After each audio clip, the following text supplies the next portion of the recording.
Bonjour et bienvenue dans les mardis de l'immigration. Je suis très contente de vous retrouver cette semaine. Alors cette semaine, avec Valérie, nous allons discuter des étapes. Les étapes qui sont liées à une immigration. Parce qu'il ne faut pas oublier qu'il y en a, elles sont nombreuses. Il y a des étapes, des règles, des lois qu'il faut bien sûr respecter. Et si on ne les respecte pas, ça donne un peu plus de stress et un peu plus de contraintes quant à la légèreté que pourrait être entre guillemets une immigration, parce que c'est déjà un processus qui est assez lourd. Donc quand on ne respecte pas les étapes, ça peut être bien compliqué. Et puis également, nous accueillons donc cette semaine Fabrice qui sera là pour répondre à vos questions, puisque vous avez été déjà quelques-uns à nous écrire sur la parenthèse immobilière@gmail.com.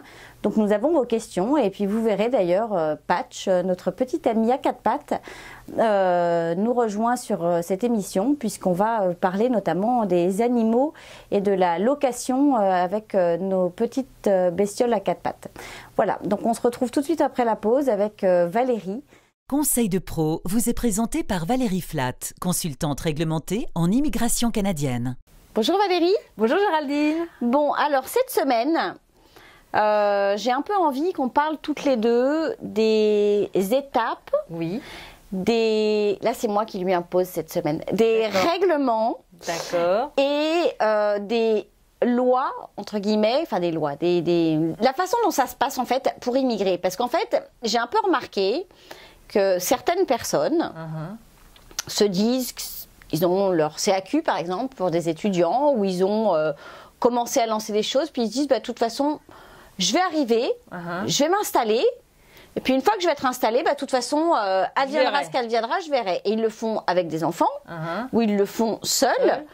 Je pars du principe qu'une immigration c'est déjà quelque chose de difficile, ou en tous les cas une première expatriation qui deviendra peut-être une immigration, mais en tous les cas, venir s'installer ici, c'est quand même quelque chose qui peut être lourd. Il y a parfois un choc culturel, il faut s'acclimater. On ne va pas forcément trouver un emploi facilement, surtout si on n'arrive pas comme il faut. Donc on va se prendre un coup de stress supplémentaire. Et donc j'avais un peu envie qu'on parle de ces différentes étapes qui permettent d'arriver ici et puis d'éviter de se prendre des gros stress, des angoisses, et puis parfois de payer des frais qu'on n'aurait pas à payer parce que certaines personnes dans la panique vont du coup aller interroger n'importe qui et payer n'importe quoi, donc se retrouver quelque part à se faire avoir d'un point de vue financier, surtout s'ils ne savent pas aller contacter la bonne personne. Et c'est vrai que là, j'ai eu pendant l'été pas mal de messages comme ça, de personnes qui arrivent, qui sont là, puis là, d'un seul coup, ils paniquent, ils savent plus quoi faire, et puis ils ont quand même payé leur billet d'avion, payé un Airbnb ou ce genre de choses. Ils sont là en famille, avec les enfants, c'est la rentrée des classes qui arrive, qu'est-ce qu'on fait? C'est ça, qu'est-ce qu'on fait? Ou ils sont seuls, mais leurs études vont commencer, mais ils n'ont pas les papiers pour commencer les études, et c'est l'angoisse. Enfin, voilà, donc c'est vrai qu'il y a eu quelques cas comme ça pendant l'été. Oui, on a bien stressé, on a bien stressé tout l'été. J'en avais qui attendaient de l'autre côté de la frontière. Est-ce que je peux revenir? Non, pas tout de suite. Non, tout le monde a stressé en fait. Ça. Donc vous stressez, nous stressons. C'est ça, vous nous mettez en situation compliquée parce qu'on doit travailler comme des dingues. Donc voilà, donc c'est vrai qu'on a beaucoup parlé du voyage de prospection. Il ne faut pas que la prospection ce soit un voyage d'installation. Voilà, ne pas confondre. On prospecte mais on ne s'installe pas tout de suite. C'est ça. Donc, et ce voyage est vraiment important. Oui, il est important. Et le voyage de prospection, c'est vraiment un voyage d'études. C'est pas je viens pour voir tiens, j'achète tout de suite une maison, tiens, c'est dans cette c'est dans cette école que j'aimerais bien aller, peut-être, ok, très bien, visiter l'école et demander les renseignements pour l'inscription. Mais vous dites pas je suis là, je reste et puis et je repars pas, puis je vais avoir. C'est ça.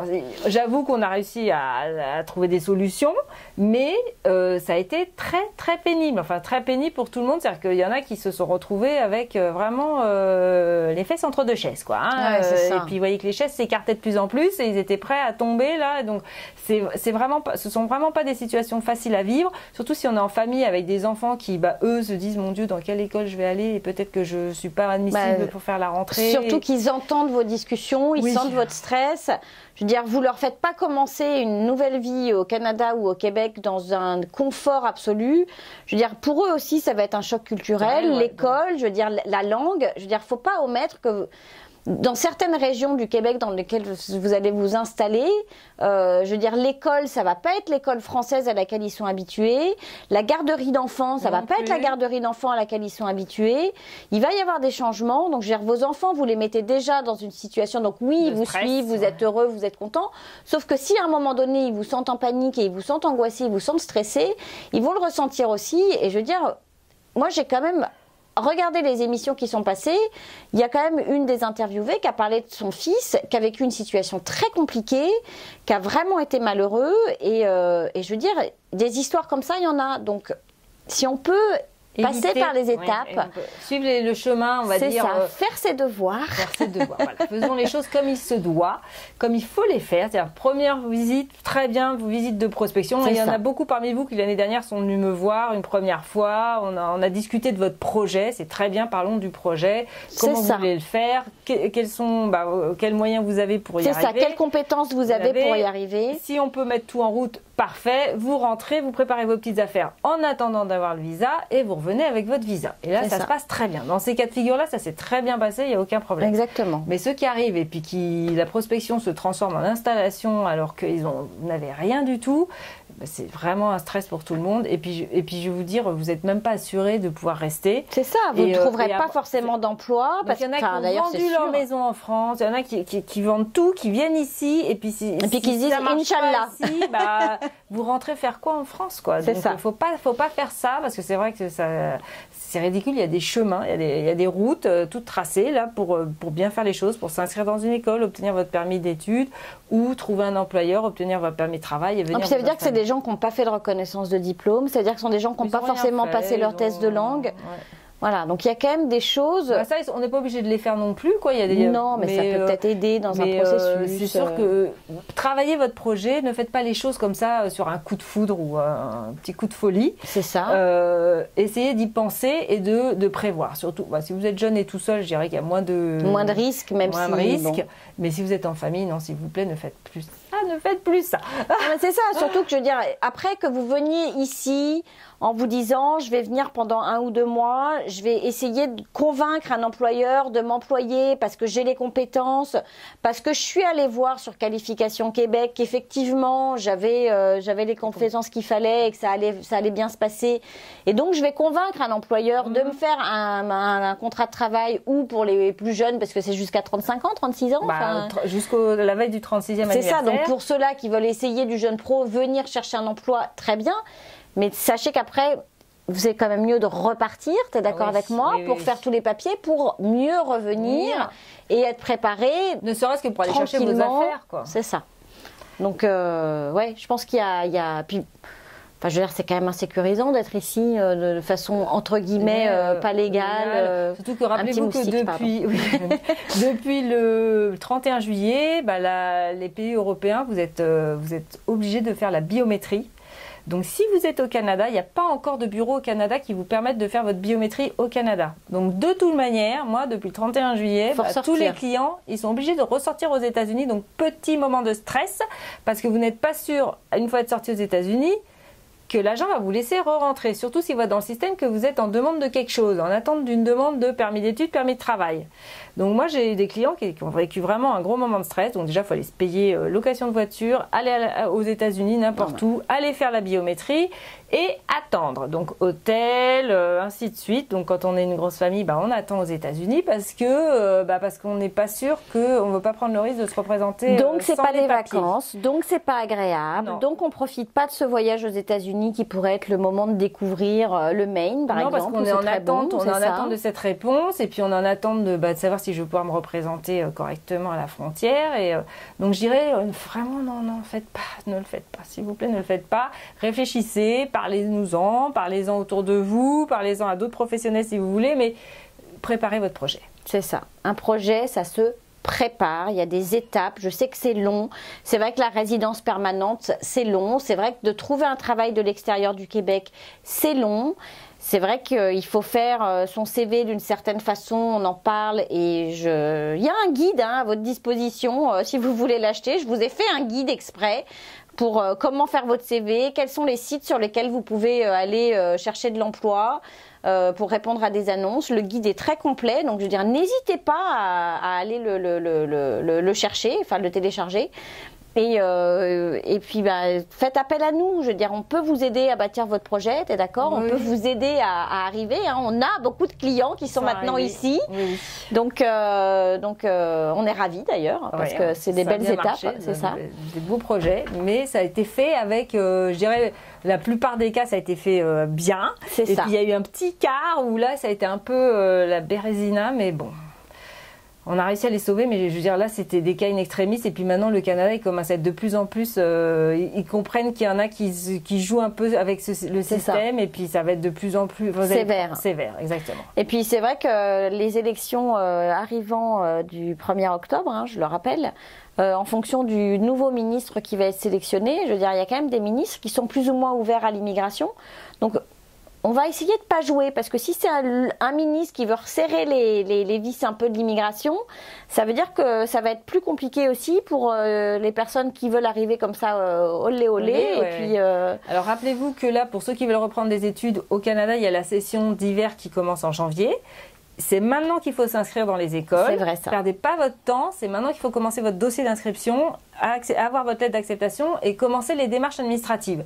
Donc maintenant, là, allez-y. Là, si vous voulez reprendre des études, c'est maintenant. C'est maintenant, parce que c'est ou la session d'hiver en janvier, ou après ça, ce sera la session d'automne en août prochain. Donc, ça. Ou vous avez 1 an pour le faire, ou vous avez encore 3 mois. Et puis, je dirais que c'est maintenant qu'il faut le faire à fond. Mais dans les 2 cas de figure, allez-y, commencez à travailler sur votre projet. Et si vous arrivez cet hiver, n'oubliez pas que l'hiver québécois est froid. Donc faites votre devoir aussi, renseignez-vous bien sur les vêtements à avoir, les chaussures à avoir. Où est-ce que vous pouvez, quel budget vous allez octroyer à le fait d'équiper toute une famille en arrivant en janvier. Vous verrez, c'est beau d'arriver en janvier, il y a de la neige, c'est magnifique. Donc voilà. Mais n'oubliez pas ça, ça fait partie du projet aussi, c'est maintenant. C'est maintenant pour les études. Exactement. Sur ce, on va vous souhaiter une belle semaine à tous. Oui. Préparez les choses, faites vos devoirs et puis on se retrouve la semaine prochaine. Bye Valérie. Bye. La parenthèse immobilière vous est présentée par Fabrice Wolzenlegel. Bonjour Fabrice. Bonjour Gerline. Bon, alors cette semaine, je crois qu'on a des petites questions.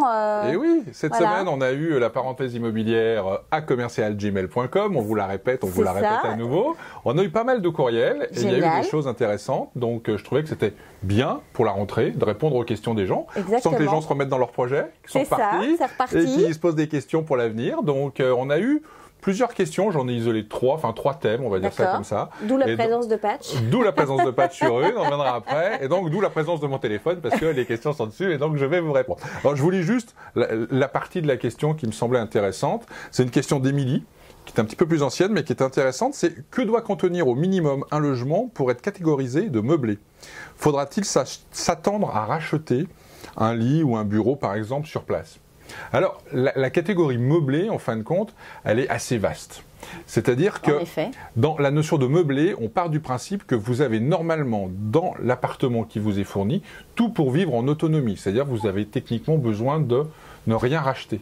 Mais ça, c'est très personnel, parce que ça ne veut pas forcément dire qu'il y a un bureau. C'est ça. Parce qu'est-ce qu'on a besoin d'un bureau pour vivre? Non. C'est ça. En règle générale, ça veut dire que vous avez une table, des chaises, un lit. Un canapé éventuellement. Et éventuellement un canapé, mais de la même façon, c'est pas forcé. Alors, ce que je veux dire, c'est quand vous voyez meublé, tout de suite, vous devez allumer une petite lumière rouge et ne pas considérer que ça va être complet, que vous aurez tout ce que vous voulez. C'est demander le détail. Vous l'avez pas forcément sur les listings, mais si on vous loue un meublé, on doit vous fournir un inventaire. D'accord, avec l'ensemble. Qui regroupe ce qui vous est fourni, techniquement, ce qui vous est fourni à l'entrée et non ce que vous devrez rendre à la sortie. C'est ça. Parce que c'est le principe, d'accord? Est-ce que ça veut dire que c'est les verres, la vaisselle, éventuellement? Ça peut aussi être. Ça peut être noté un set de 4 assiettes, 4 tasses, 4 fourchettes, etc. Il faut être le plus précis possible sur un inventaire comme ça. Donc à la fois l'avoir au démarrage quand vous allez signer. Si vous signez votre bail à distance, le demander, l'annexer au bail, c'est-à-dire bien faire que ça soit une annexe au bail, pas un document qu'on vous envoie à part. C'est ça, que ça soit bien signé, bien que sur le bail officiel soit noté en annexe, inventaire des éléments fournis. D'accord. Et puis vous l'avez derrière, vous l'initialez, le propriétaire l'initialise aussi. Quand vous rentrez dans l'appartement, vous vérifiez que vous avez tout. C'est ça. C'est-à-dire qu'on ne vous dise pas qu'il y ait 6 chaises s'il n'y en a que 5, parce qu'à la sortie, ça peut être un problème. On va vous dire, mais vous avez signé 6, il n'y en a que 5, vous nous en devez une. Donc bien vérifier que vous avez tout. Et puis ensuite, vérifier aussi l'état, parce que techniquement, on doit vous fournir un appartement meublé avec des meubles en bon état. Hein. Un canapé ne doit pas être un canapé tout déchiré, etc. avec des griffes de Ou alors, chat. à minima, vous avez dû être prévenu, d'accord. Et donc, si on estime que l'état n'est pas normal, que le matelas est dans un état déplorable ou qu'il n'y a même pas de housse dessus, c'est des choses que vous pouvez soulever. Donc, en règle générale, dans le meublé, il faut vraiment poser des questions, interroger, parce que la notion, elle est très vaste. Il y a des gens qui vont mettre une table, 4 chaises, pas de couvert, rien du tout, puis qui vont vous dire que c'est tout meublé. Il y en a d'autres qui vont tout vous fournir, qui en plus vont vous fournir l'électricité, l'abonnement Internet, le téléphone, le câble, et pour eux, c'est une notion de meublé avec tous les services. Donc, c'est vraiment une géométrie variable. Renseignez-vous, demandez l'inventaire, c'est la meilleure des formules. Et on est d'accord que c'est différent entre meublé et équipé. Équipé, c'est frigo, la en règle générale, équipé ou souvent, mais on voit semi-meublé. Qu'est-ce que ça veut dire semi-meublé? C'est que vous avez les électros, c'est-à-dire vous avez le frigidaire, la cuisinière, le four, vous avez le lave-vaisselle, laveuse sécheuse. Les 5 électros. En général, c'est ça. De temps en temps, un micro-ondes ou des choses comme ça, mais c'est ça. Mais là aussi, ce qui prime, c'est 2 choses. C'est le fait que vous ayez l'information au départ et qu'elle soit précise, et surtout que ça soit consigné dans votre promesse de location ou dans votre bail ou dans les deux si vous faites les deux. C'est très important. Il n'y a que ça qui fera foi.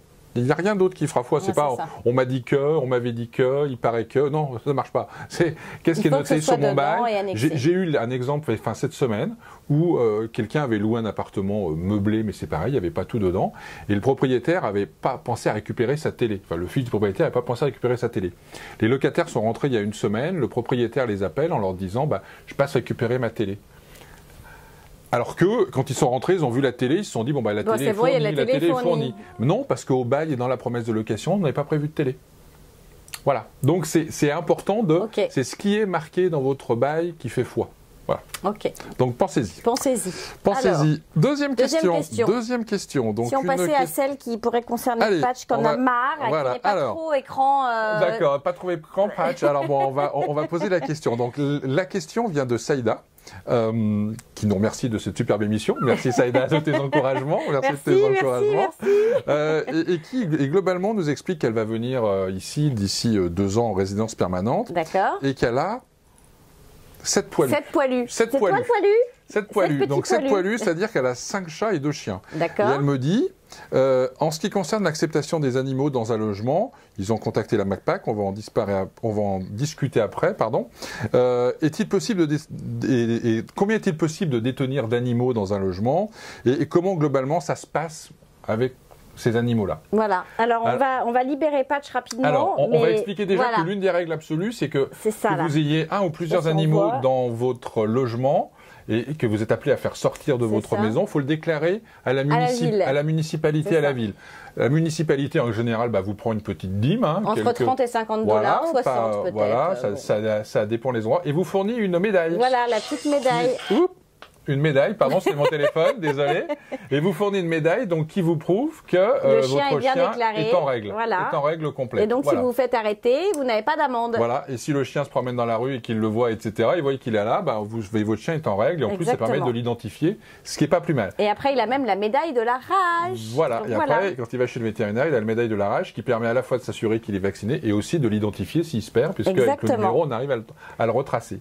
Donc, pour revenir à la question sur les animaux, il y a plusieurs choses. Il y a la loi et la règle qui dit que vous avez le droit à un certain nombre d'animaux. Mais ce qu'il faut savoir, ça c'est la règle du Québec, mais c'est que chaque municipalité fait ce qu'elle veut. C'est ça. C'est-à-dire que quand vous arrivez avec des animaux, et notamment des animaux en nombre comme ça, faut vous renseigner si dans la municipalité que vous visez, vous avez le droit de venir et de détenir 7 animaux dans votre maison, 8, 10, 12 animaux dans votre maison. Ça c'est la première des choses. Alors alors, il y a t'as raison, la règle, il faut quand même, quand on arrive au Québec, il faut quand même essayer de la respecter. C'est mieux. Maintenant, si certains des animaux ne sont pas amenés à sortir du tout, mais là, on est vraiment sur du pas sortir du tout, c'est pas côté latin, un petit peu colleté, etc. C'est pas sortir. Mon chat ne sort jamais, mais il est toujours sur le balcon et chez le voisin, mais il ne sort jamais. C'est ça. Donc, si vraiment on est garanti qu'ils sortent pas du tout, ça peut passer. Qu'on n'en parle pas trop, ça peut passer. Mais c'est vrai qu'on est quand même tenu de déclarer tous les animaux. On est déclaré tous les animaux qui sont appelés à sortir, etc. Chiens, chats, etc. Il faut le déclarer. Donc la première règle, c'est les déclarer. La deuxième règle, c'est que chaque municipalité va vous dire le nombre d'animaux que vous avez le droit de détenir. La troisième règle, et notamment c'est une règle qui vient de sortir, c'est que maintenant certains animaux sont interdits. Comme les cochons.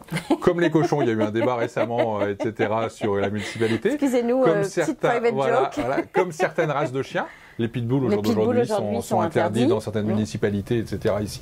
Donc, il faut faire ses devoirs. Ça, c'est la première des choses. Il faut faire ses devoirs, savoir si vous avez le droit de venir avec le type d'animaux que vous avez et quelle quantité d'animaux vous avez le droit de venir. Et là, je ne parle pas des formalités douanières qui sont encore autre chose. Ça, c'est pas notre rayon. C'est encore autre chose. Ça, c'est la première des choses. Et alors après, il y a le logement et l'animal. C'est-à-dire que vous avez beau le droit, on a beau, enfin, vous dire que vous avez le droit d'avoir, par exemple, 5 animaux dans une municipalité. Il y a des appartements, des tours à condos qui vont vous dire, bah non, c'est interdit. Zéro. Ou un de petite taille. C'est ça. Donc, ou pas de chien des chats. Voilà, pas de chien des chats ou rien du tout. Ou rien du tout. Donc, ce qui veut dire que vous avez encore cette règle-là, c'est le bâtiment dans lequel vous allez habiter qui peut avoir ses propres règles, son propre règlement de copropriété et où on vous dise, bah non, oui, la municipalité... Et même si vous êtes propriétaire, on peut interdire dans une copropriété, même si vous achetez, tu es d'accord Tout à fait. C'est le règlement de copropriété. C'est-à-dire que le règlement de l'immeuble, il est écrit que tous les copropriétaires et tous les occupants, qu'on soit copropriétaire ou locataire, on n'a pas le droit d'avoir des animaux. Point barre. Ça ne se discute pas, c'est même pas la peine d'essayer. Et puis, tout à fait honnêtement, c'est même pas la peine d'essayer de frauder, de se dire, c'est ça, d'avoir de l'énergie. Mettre mon petit chien dans le sac, je vais passer comme ça, parce que vous allez vous faire attraper. Vous allez vous faire dénoncer par un voisin. Dénoncer par un voisin, et de toute façon, vous aurez perdu et vous allez au-devant de problèmes. Donc, ça ne sert à rien de vous créer des problèmes. Donc, il faut vraiment bien se renseigner. Et ma recommandation, elle est aussi, c'est que quand on a comme ça 7 poilus, je dirais, à caser, en location, sur l'île de Montréal notamment, ça va être, je ne vais pas dire impossible, parce qu'on peut toujours trouver l'exemple contraire, mais tout à fait honnêtement, ça va être très, très, très, très compliqué. Les propriétaires vont être très réticents à avoir. À la location, en tous les cas, c'est. À l'achat, vous pourrez acheter, puis après, vous êtes chez vous, vous faites comme vous voulez. Mais là aussi, n'oubliez pas qu'il y a des règles de vie. Si vous achetez un rez-de-chaussée avec un jardin, et bien que vous avez des voisins au-dessus, vous avez aussi des règles de vie de la copropriété qui impliquent que les gens doivent avoir une utilisation paisible et donc que vos chats, vos chiens ne doivent pas déranger les autres, les voisins, aboyer, Donc, il y a un ensemble de choses. Ça, c'est évident que ça s'applique à l'île de Montréal.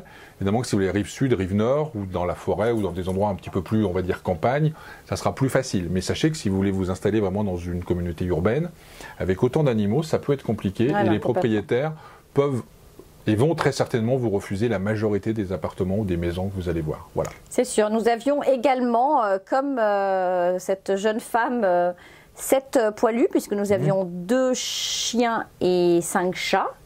Et c'est vrai qu'au final, on est arrivé avec 2 chiens et un chat, et on s'est séparés, on a donné à des amis et familles nos autres chats qui vont très bien et qu'on voit à chaque fois qu'on rentre, qu'on va en France, on les voit, donc on sait qu'ils vont bien, mais c'est vrai que voilà, c'est ça, parce que là on n'a vraiment pas parlé aussi des contingences réglementaires pour passer la douane, et puis le voyage, c'est $200 par animaux à peu près, dans des cages séparées, et puis la douane, il y a encore d'autres... Mais ma recommandation, c'est que si vous avez plus d'un animal, renseignez-vous bien et soyez vigilants, parce que, pareil, si on vous dit qu'un animal est autorisé dans une résidence, enfin un propriétaire vous le dit, mettez-le au bail, il faut que ça soit une case qui est cochée. C'est oui pour les animaux, et puis c'est le nombre et le type bien noté aussi, si vous avez, de façon à ce que tout ça soit clair, et que si demain on vient de vous dire, bah non, c'est interdit dans le bâtiment, c'est le propriétaire qui en a la responsabilité. Le propriétaire s'est porté garant du fait que vous avez le droit. Donc après, c'est un autre débat, si vous n'avez pas le droit, vous n'avez pas le droit, mais au moins vous êtes couvert par rapport à votre propriétaire. Donc soyez vigilants là-dessus. Voilà pour cette question. Merci Patch de la participation. Voilà. Et puis donc troisième question, qui est une question de Jacques, qui nous parle de... Ma question concerne la location et le bail qui se termine le 30 juin. Pour pouvoir quitter son logement avant la date réglementaire, si on achète un bien ou si on veut ménager dans un autre quartier, peut-on trouver un autre locataire qui nous remplacerait et terminerait notre bail? Et si oui, quelles sont les conditions? Donc là, on revient à un terme qu'on a déjà abordé, mais qui est complètement d'actualité, qui est la sous-location. La fameuse sous-location dont on entend très souvent parler, en disant ici, c'est vrai que vous savez que quand vous avez signé un bail, vous êtes sur la durée de votre engagement. Si vous avez signé du 1er juillet au 30 juin, vous êtes redevable et vous ne pouvez pas sortir, vous n'avez pas de moyen de sortir. Et on est d'accord qu'on doit la totalité du loyer jusqu'à la date de sortie que vous en êtes responsable. Alors on vous dit souvent, comme là on l'évoque, oui mais tu peux sous-louer.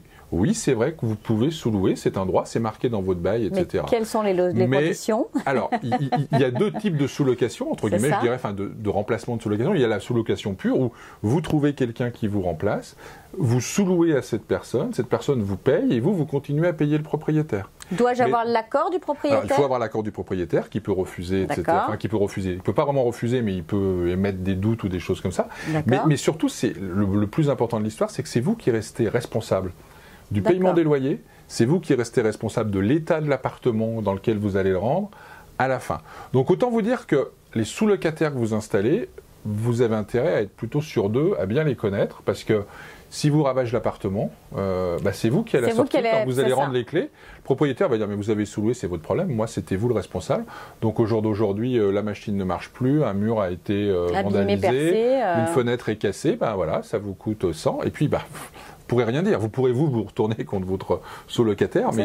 Donc, ça, c'est la première voie. C'est la voie, c'est vrai, qu'on peut faire, que moi, je ne recommande pas. Ce que je recommande, c'est que on trouve quelqu'un qui nous remplace, on négocie avec le propriétaire l'arrêt de notre bail, c'est-à-dire d'un seul coup, notre bail s'arrête, et le nouveau locataire enchaîne avec un nouveau bail directement. C'est comme un transfert de bail, entre guillemets. Directement avec le propriétaire. Comme ça, c'est le nouveau locataire qui est responsable avec le propriétaire. Et le propriétaire, ça le rassure aussi parce qu'il connaît, il peut faire son choix, il est rassuré. Et puis, quelque part, vous, c'est aussi un argument parce que vous dites, écoutez, la personne vient prendre cet appartement pour 6 mois, il y a de grandes chances qu'elle reste une année de plus. Donc pour le propriétaire, ça veut dire qu'il a loué son appartement pour une plus longue période. Donc franchement, soyez vigilants avec la sous-location parce qu'on a déjà entendu des histoires qui ne sont pas très sympathiques. C'est ça. Il y en a qui se permettent de ne pas être forcément très clean parce qu'ils n'ont pas la responsabilité. Ils n'ont pas la responsabilité. Les 2 derniers mois, ils oublient de vous les payer. Donc vous vous retrouvez, etc. Ils partent un petit peu comme ça. Pour peu que vous ayez laissé 1 ou 2 affaires, ils peuvent aussi partir avec 1 ou 2 affaires. Donc vous vous retrouvez quand même dans une situation où au final, on va vous dire, écoutez, vous avez sous-loué, mais c'est votre responsabilité. Moi, je ne veux rien savoir. C'est ça. Donc soyez vigilants, posez-vous les questions. Surtout, faites les choses dans les règles de l'art. Promesse de location écrite, bail écrit, signé. Faites pas les choses, faites-vous payer par chèque. Ayez toutes les preuves que la machine fonctionne. Voilà. Et ayez toutes les preuves que c'est une vraie sous-location, etc. Faites pas les choses parce que, je veux pas être de mauvais augure, mais le jour où il y a un problème, c'est vraiment tout pour vous. C'est ça. C'est-à-dire que on part du principe que tout peut bien se passer, qu'on est un peu ici au Québec dans le monde des bisounours parce que tout le monde est sympa, respectueux, gentil, etc. Sauf que le jour où vous avez un problème, et je veux dire, les Nord-Américains se protègent eux. Je veux dire, il y a toujours des protections où on vous fait signer des décharges, on vous fait signer des documents. Donc pensez Nord-Américains, faites pareil, protégez-vous parce que quand vous avez un problème, ça va très vite. Et je veux dire. La location, c'est pour se protéger, ou la sous-location, c'est très simple. C'est une promesse de location ou de sous-location signée qui prouve que la personne vous a fait cette promesse et que vous étiez d'accord, et un bail signé en bonne et due forme. Là, vous avez des documents. Faites pas un truc, on est dans un bar, on se serre la main, on est d'accord, je suis confiance en toi.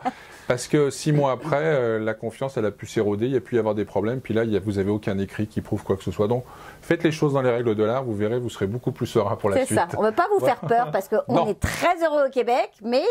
Mais faites les choses bien, voilà. C'est ça. Voilà, donc, et puis alors surtout, on a eu ces questions. Continuez à nous envoyer des questions, parce que nous, on adore, déjà parce que vous nous dites qu'on est super bien, qu'on fait super bien l'émission et tout.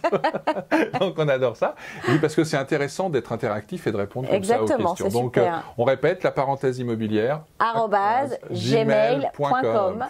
Et on attend vos commentaires. Génial. Allez, à la semaine prochaine. À la semaine prochaine, au revoir. Au revoir.